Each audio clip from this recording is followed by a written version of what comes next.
네, 챕터 10에서는 머신러닝 한 분야이자 오늘날 AI 혁신을 이끄는 딥러닝에 대해서 말씀드려 보도록 하겠습니다. 지금까지는 선형외계부터 랜덤 포레스트까지 모델들이 표 형태의 정형 데이터에 관했다면 딥러닝은 훨씬 더 복잡하고 추상적인 문제를 풀어낸다고 보시면 되겠습니다. 이번 장에서는 대표 도구인 텐서플로우와 케라스를 말씀드려 보도록 하겠습니다. 이번 장의 흐름을 먼저 말씀드리고 시작하겠습니다. 1절에서는 딥러닝이 무엇인지, 머신러닝이 어떻게 다른지 좀 말씀드린 다음에 2절에서는 텐서플로우와 케라스의 관계에 대해서 좀 말씀드려 보겠습니다. 3절에서는 앞서 배웠던 와인 품질 데이터로 가장 기본적인 인공신경망 MLP를 만들어보고 컴파일해보고 있습니다. 4절에서는 층을 더 깊게 쌓는 심층 신경망 DNM과 궤적합, 맞는 드랍아웃에 대해서 말씀드려보고 마지막 5절에서는 확장해서 다중분류나 획인 어떻게 쓰는지 말씀드려보도록 하겠습니다. 네. 첫 번째로는 딥러닝과 머신러닝의 차이에 대해서 좀 말씀드려보겠습니다. 딥러닝은 어, 기계가 인간의 뇌처럼 생각하고 학습하도록 인공신경망 구조를 기반으로 하는 머신러닝 한 분야입니다. 이름에 이 딥이라는 깊다는 단어가 들어간 이유는 신경망이 여러 개의 층을 쌓아 올린 형태이기 때문입니다. 챕터 7과 8에서 배운 머신러닝 모델들은 대부분 입력이 한두 단계, 간단한 계산을 거쳐서 바로 결과를 내는 얕은 구조인데요. 반면에 딥러닝은 여러 층을 가지고 있기 때문에 순차적으로 여러 층을 통과시킬 때마다 복잡하고 수상적인 특징들을 학습해내게 됩니다. 고양이 사진을 인식하는 딥러닝 모델의 작동을 보면 층의 역할이 조금 더 분명해질 텐데요. 첫 번째 층은 이미지의 가장 기본적인 요소인 선과 점, 색상 같은 것을 감지하게 되고, 두 번째 층은 이런 것들을 조합해서 어디는 눈이고, 어디는 코고, 어디는 귀다. 복잡한 형태를 인식하게 되고, 세 번째 층은 의리를 조합해서 고양이구나. 이렇게 해서 완전한 개념을 이해하는 결론을 내릴 수가 있습니다. 머신러닝에서는 방해 개수나 알코올 도수 같은 피처를 직접 고르고 가공해야 되는데, 딥러닝에서는 대량의 데이터를 넣기만 하면 중요한 피처를 알아서 모델이 학습하고 이걸 추출해내는 장점을 가지고 있다고 할 수 있겠습니다. 어, 딥러닝을 현실로 구현하려면 도구가 필요합니다. 처음부터 코딩을 엄청나게 할 수는 없고요. 도구가 필요한데 파이토치, 잭스 같은 여러 프레임워크가 있는데 이 에이스 시험에서는 텐서플로우와 케라스를 쓰게 됩니다. 텐서플로우는 구글이 공개한 오픈소스 딥러닝 프레임워크고요. 확률 연산, 방대한 계산을 빠르고 효율적으로 처리하는 그 장점을 가지고 있습니다. 근데 이제 텐서플로우를 직접 이렇게 조작하는 건 쉬운 일이 아니라서요. 케라스란 API, 상대 인터페이스가 있고요. 이 인터페이스를 통해서 굉장히 쉽게 이 텐서플로우를 다룰 수가 있습니다. 비유를 해보자면 텐서플로우는 엔진이고 케라스는 운전석이라고 비유를 해볼 수 있고요. 케라스는 엔진을 핸들과 페달만으로 운전하게 해줄 수 있는 사용자 친화적 운전석이다. 이렇게 얘기해 볼 수 있겠습니다. 원래는 독립적인 라이브러리였는데요. 어, 텐서플로우와 케라스가 굉장히 편하면서 텐서플로우 공식에 되게 포함되어 있게 됐습니다. 네, 그러면 접근 방식을 비교해 보겠습니다. 여기 만들층은 y는 xw 더하기 b, 그리고 가중치 입력 x의 가중치 w 곱하고 편향 b를 더해서 예측값을 만드는 단순한 신경망을 만든다고 가정을 해봅시다. 순수 텐서플로우 스타일은 이 가중치 W 부품도 만들고 편향 B도 만들고 연산 과정도 직접 설계하는 하나하나 조립해서 엔진을 만들어야 된다 그러면 케라스에서는 이 덴스라는 완성된 블록 안에 이게 모든 게 들어있습니다. 그래서 이 덴스층 하나를 모델에 추가하고 다음 덴스층 하나 추가하고 덴스층을 추가하는 명령어 한 줄이면 이 모든 준비가 끝이 납니다. 복잡한 내부 대신 내부 구조를 전체를 설계하는 것이 아니라 덴스라는 요 명령어만 써서 쓰면 돼서 많은 입문 과정에서 케라스를 표준으로 쓰고 있습니다. 네, 이전에 MLP 실습을 한번 해보겠습니다. 케라스로 가장 기본적인 인공지능만인 MLP, 과중 펍 세트로 한번 만들어 보도록 하겠습니다. 데이터는 챕터 8에 사용한 와인 품질 데이터를 그대로 재사용할 거고요. 11개의 화학적 피처 S를 바탕으로 와인이 좋은 와인인지, 보통 와인인지 분류하는 이진 분류 모델을 만들어 보는 것이 목표입니다. 본격적인 구현에 앞서서 판가스로 데이터를 불러와서 고퀄리티 생성하고 X와이를 정의하고 8대2로 분할하고 스케일링하는 거 이거 앞에 똑같이 하거든요. 코드 다시 한번 또 보여드려 보도록 하겠습니다. 먼저 똑같이 라이브러리를 선언하고요. 여기에 텐서플로우가 하나 더 들어갑니다. 그래서 묶었던 텐서플로우가 하나 더 들어가고요. 이렇게 텐서플로우 TF입니다. 그다음에 케라스 텐서플로우가 들어가고 나머지는 다 똑같습니다. 데이터 불러오고 좋은 와인 퀄리티 를 7점 이상인 걸 좋은 퀄리티에 집어넣습니다. 여기 앞에 이게 질문 있었는데 이게 DF 퀄리티 7 이상 이렇게 되면 이게 참인지 거짓인지를 반환하고 참거짓, true, false로 반환하거든요. 이 true, false 반환된 걸 숫자형으로 변한다. true를 1, false를 0으로 반환하니까 7점 이상은 1이 되고 7점 미만은 0이 되는 요게 그런 뜻입니다. 그 다음에 보시면 훈련 데이터와 테스트용 데이터로 분할하는 거. 이것도 앞이랑 똑같고요. 그 다음에 스케일링 하는 것도 앞이랑 똑같습니다. 여기까지 하시면 이제 모든 데이터가 준비가 된 겁니다. 여기서 이런 거 실행했을 때 뭐 에러가 나는 분들도 계실 텐데요. 이거는 텐서플로우가 이런 에러, 모듈 not found 에러 나면 텐서플로우가 없다는 거거든요. 텐서플로우가 없으면 설치해야 되는데 우리가 처음에 아나콘다 프롬프트, 그 노트북 들어가기 전에 나오는 검은색 화면 거기다가 이렇게 입력하시면 됩니다. 뭐 프로시드 Y인지 N인지 누르라고 나오는데 그때 Y를 누르면 되고요. 그 다음 다시 시작하면 이런 에러가 이제 나지 않을 겁니다. 케라스로 이제 딥러닝 모델을 만드는 과정은 좀 체계적입니다. 3단계를 따르고요. 케라스 시퀀셜에 덴스로 층을 블럭처럼 이렇게 쌓으면 됩니다.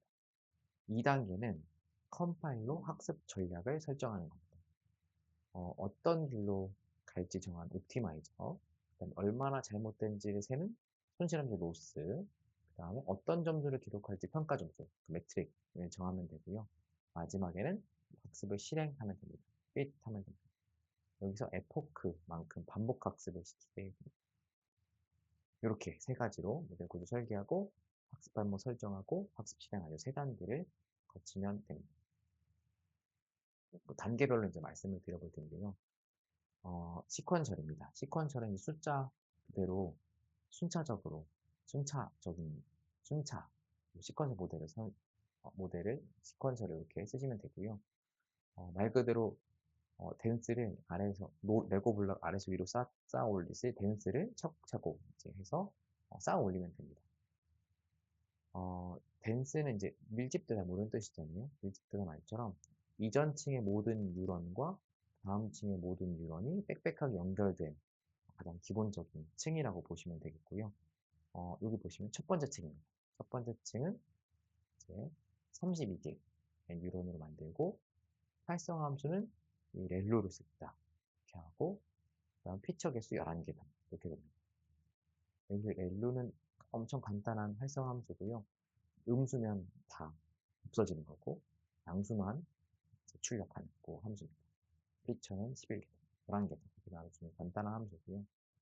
그 다음 두 번째는 이걸 좀 줄여서 16개, 똑같이 렐루를 쓰는 거고 마지막 출력층은 한 개, 한 개만 출력하고 이 출력층은 렐루가 아니라 시그모드 이진 분류를 쓰겠다. 이렇게 해서 케라스 모델을 생성하는 겁니다. 모델의 서머리를 한번 출력하는 명령어고요. 출력되면 이렇게 출력이 됩니다. 우리가 만든 모델의 구조와 층의 파라미터 개수를 한눈에 보여주는데요. 댄스, 첫 번째 댄스 32, 그 다음에 1번 16, 마지막 한 개. 이렇게 되고요. 이렇게 출력 형태 3개 나오고 여기 파라미터 숫자가 나오는데요.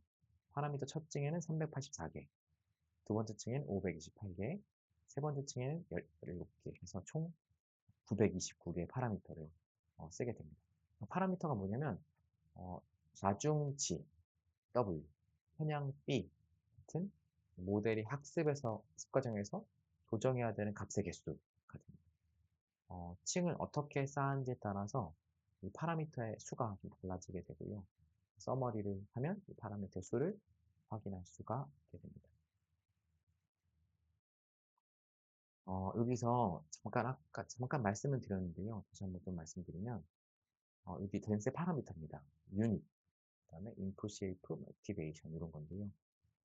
유닛은 해당 층에 있는 뉴런의 개수입니다. 더 많을수록 복잡한 패턴을 학습할 수가 있습니다. 인풋 쉐이프는 모델의 가장 첫 층에만 설정하고 입력될 피처의 개수를 알려주게 됩니다. 그리고 와인 데이터에선 피처가 11개이므로 11을 설정했습니다. 액티베이션은 활성 함수인데요. 뉴런이 계산한 결과를 다음 층으로 어떻게 전달할지 결정하는 스위치 같은 겁니다. 이 함수 덕분에 모델이 복잡한 비선형 관계를 학습할 수가 있습니다. 렐루는 은닉층에서 가장 널리 쓰이는 표준으로요. 0보다 작으면 0으로 없애버리고 크면 그대로 내보냅니다. 계산이 빠르고 단순해서 학습률이 굉장히 좋습니다. 이 외에도 이제 앞서 배웠던 시그모이드 함수도 있고요. 소프트맥스, 그다음에 턴젠트 하이퍼볼릭, 셀루 이런 것들이 있고요. 이런 것들을 이제 골라 쓰시면 되는데 각각의 의미를 이렇습니다.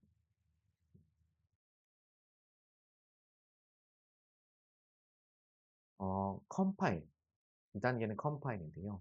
컴파일은 모델이 학습시키기 전에 어떤 방식으로 공부할지 학습 전략을 정하는 과정입니다.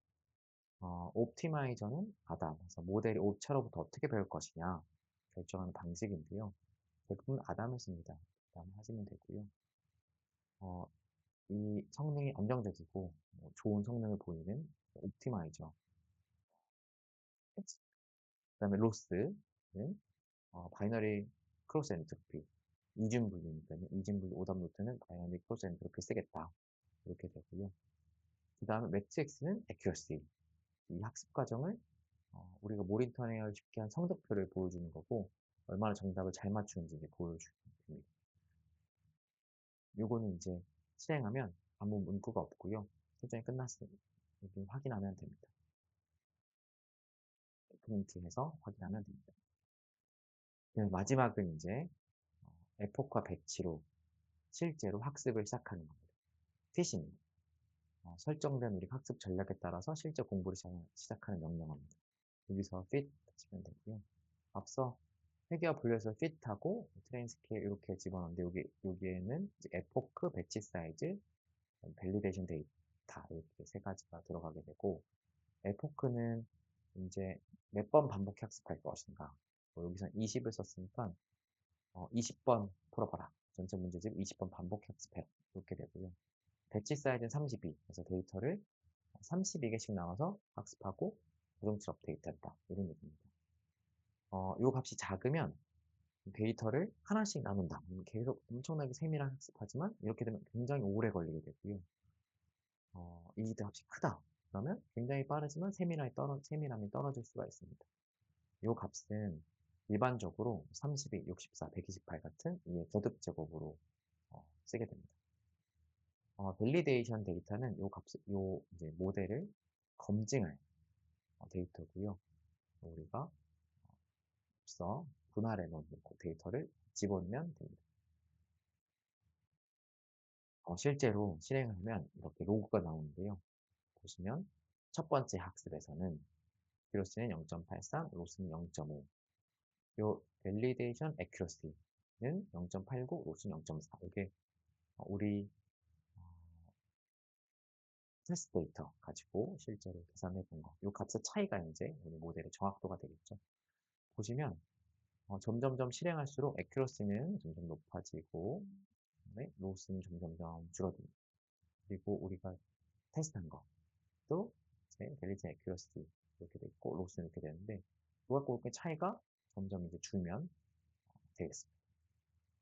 마지막에 밸리데이션 액큐러시 보시면 쭉쭉쭉 하면 0.89 해서 0.9에 가까워지니까 이게 점점 가까워지죠. 가까워지면 모델이 순조롭게 학습이 진행되고 있다.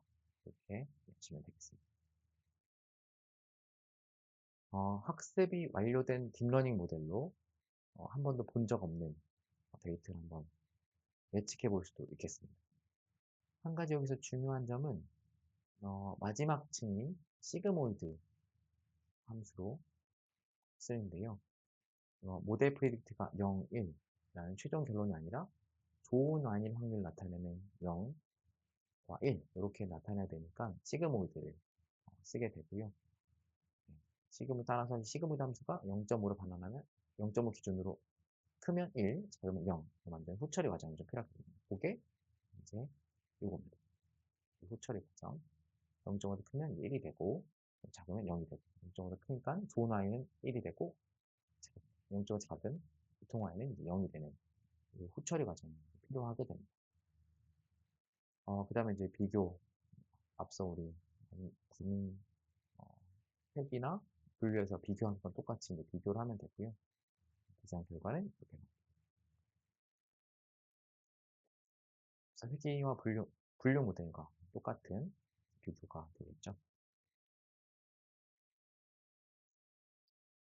네, 앞절에서 만든 신경망은 32개, 16개, 인닉층 2개짜리였습니다. 이 모델도 충분히 훌륭하게 잘 나오지만요. 딥러닝의 진정한 힘은 이 은닉층을 굉장히 많이 더 깊게 쌓을 때 발휘됩니다. 이렇게 은닉층을 여러 개 깊게 쌓은 신경망을 DNN이라고 부르고요. 심층 신경망, DNN이라고 부르고 이게 단순히 뭐 3개, 5개, 수십 개, 수백 개까지 쌓이기도 하고요. 그렇습니다. 엄청나게 많이 깊게 쌓을 수가 있게 됩니다. 심층 신경망의 가장 큰 쟁점이라고 얘기하게 되면 훈련 데이터를 너무 완벽하게 외워버린다는 겁니다. 그래서 새로운 데이터가 들어오면 너무 약해진다는 게 단점이고요. 이를 막기 위해서 드랍아웃이라는 효과적이고 단순한 기법을 쓰게 됩니다. 아이디어는 굉장히 단순한데요. 학습 매 단계마다 일부러 뉴런 일부를 끄는 겁니다. 드랍하는. 스터디 그룹에서 매번 멤버 일부를 무작위로 빼는 것 같이 무작위로 신경망 일부를 끄는 거고요. 누가 빠질지 모르니까 열심히 학습하게 됩니다. 모든 뉴런이 골고루 열심히 학습하게 되고요. 특정 뉴런만 지나치게 학습돼서 혼자 모든 문제를 푸는 상황이 해결되고 그래서 일반적으로 더 강건하고 일반화된 모델이 만들어지게 됩니다. 일반적으로는 0.에서 0.5를 값을 쓰게 됩니다. 어떻게 하냐면 앞서 이제 첫 번째 층 다음에 드랍아웃 0.3, 두 번째 층 다음에 드랍아웃 0.3, 세 번째 층은 0.2 이런 식으로 드랍아웃 하면 됩니다. 네, 당연히 마지막 모델은 드랍아웃 하면 안 됩니다. 그렇게 하시면 되고요. 드랍아웃 하면 이렇게 0, 0, 0 이렇게 찍힙니다.